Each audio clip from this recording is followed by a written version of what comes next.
Happy Monday, welcome back. So today's video, I want to talk to you guys about tips for sewing down your wigs. Now, you guys know I have several videos already demonstrating this. If you have sewn down your wig, let me know in the comment section. Do you like it? Do you find it better than gluing it down? This wig is a great style for sewing down because it's comfortable and it looks good. Today, I'm not going to sew it down. All links will be below. Let's jump right into today's video. Thank you guys so much for joining me.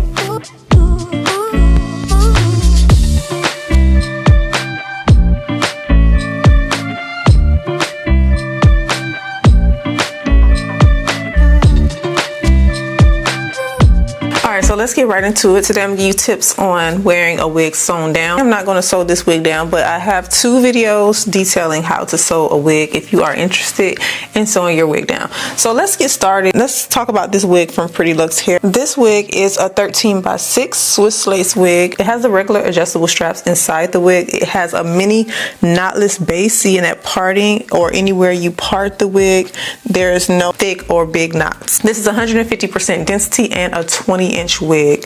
Now I want to talk about color. It does look like it's super dark. It really is a dark brown. It has brown tints in it, so I will say this is about a number 2, number 3 color. And if you feel like this color is too dark for you, remember that Prettyluxhair does have customizations, so you can take any wig on their website and say, hey, I want a different color, I want a different cap size, I want a different length, and customize it for you. For this install, like I said, it's going to be completely glueless. I'm just going to use the adjustable straps that's in the back. I want to give you guys some tips and just answer some questions about sewing your wig down. So for this wig, you're just going to see me styling and applying it today. I will have this wig linked in the description box. As you can see, the hairline and everything is gorgeous. This is another style that is perfect for your everyday. You can sew this wig down also, and it gives a very natural look, super natural if you like that look. So one thing that I did see in the comment section is someone asking about thinning edges and how you sew your wig down over thinning edges. Thin edges usually come from braids is too tight. So if you have this problem, then sewing down a wig, of course you want it to be like a protective style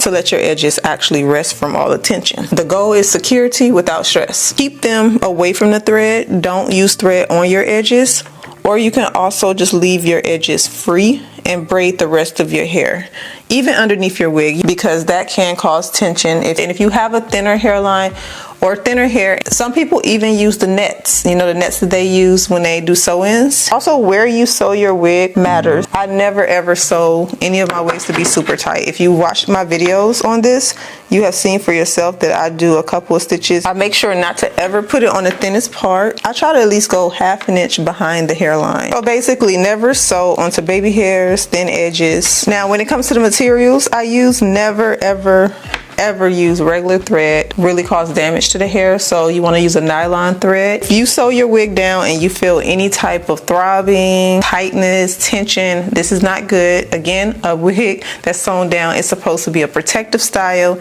and not a damaging style to your hair underneath. Also, if you want to protect your edges underneath the lace, because sometimes lace can be rough on the hairline. Like this lace right here is Swiss lace. It doesn't feel uncomfortable. You can tell that lace causes a little bit of tension on the hairline. So what I would recommend is to oil down your hairline. I shared this in my video before, but oil your natural hairline before you sew your wig down to make sure that it doesn't cause any friction around the hairline. Now, a lot of you ask me, how do I remove the wig? This is very simple. So normally if I put my threads inside of the wig hairline, I usually don't sew that area down. Lift it up from the front. I can see where my first thread start here, and I'll just cut it, and then everything else just kind of slides right off. So it's so simple. Like, you don't have to really go between the hair. So you can see just me doing that little bit, how natural this is starting to look. You can get customizations done on this website for this company if you like. I'm just going to flatten it down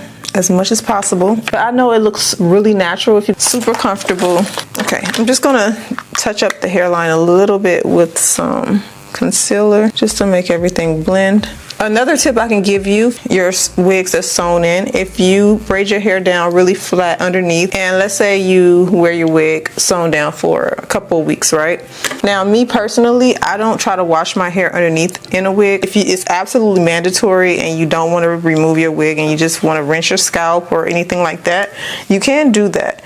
I would recommend using sulfate-free shampoo, something that's natural, something that's gentle, just to get any extra dirt off of your scalp. Condition the hair really well, and then if you needed to blow dry, you can sit underneath a hooded dryer that usually can get in there and dry your braids down. Make sure the hair is hanging down. You're not keeping it up into a bun. You don't want any type of mildew or fungus to form on your scalp. If you ever notice in my videos when I do sew wigs down, they are very natural. I will never ever sew a wig unless I needed it for something. Sew down a wig that's super heavy and thick and big and voluptuous, only because tension. I have a rule where if I sew a wig, it's because I want it to be comfortable. I want it to flow naturally, and that's why you only see me sewing down certain types of wigs. Okay.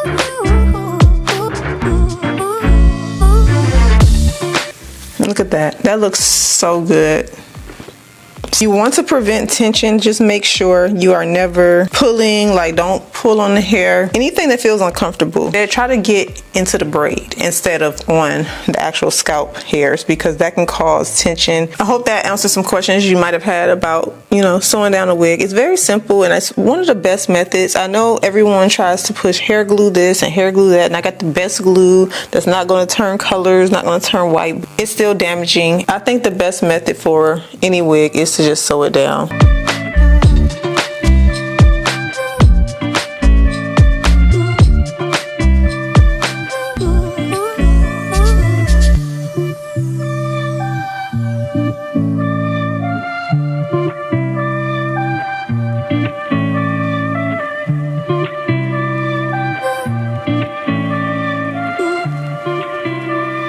One thing I do love is curling the edges before doing anything. I notice it gives a really natural flow.